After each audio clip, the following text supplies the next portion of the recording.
రేవంత్ రెడ్డి అతని సోదరులు కలిసి హిల్ట్ స్కామ్తో హైదరాబాద్ పారిశ్రామిక వాడలోని 5 లక్షల కోట్ల విలువైన 9,200 ఎకరాల భూముల్ని కొల్లగొట్టే ప్రయత్నం చేశారు. రేవంత్ రెడ్డి తన సోదరుల దోపిడీ సరిపోక ఇప్పుడు బావమర్ది కళ్లలో ఆనందం చూడడానికి సింగరేణి గుత్తకు రాసిచ్చిండు. ఈ సింగరేణి కుంభకోణాన్ని సీబీఐకి లేదా సిట్కి ఇచ్చి ప్రజాధనాన్ని కొల్లగొట్టే ఈ ప్రయత్నాల్ని అడ్డుకోవాలని గవర్నర్ని కోరినామని కేటీఆర్ అన్నారు.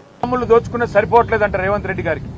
హిల్ట్ కుంభకోణం పేరు మీద హైదరాబాద్ లోని పారిశ్రామిక వాడల్లో భూములను కొల్లగొట్టడానికి 5 లక్షల కోట్ల విలువ చేసే 9,200 కోట్లు 9,200 ఎకరాల భూమిని కొల్లగొట్టేదానికి ప్రయత్నం చేస్తే మా పార్టీ బయటికి తీసుకొచ్చింది.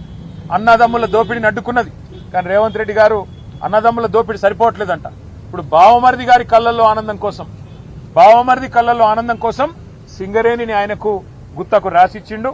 తెలంగాణ కొంగు బంగారంగా భావించే సింగరేణిని కాంగ్రెస్ ముఖ్యమంత్రి రేవంత్ రెడ్డి పట్టపగలే కబిలిస్తా ఉన్నాడు.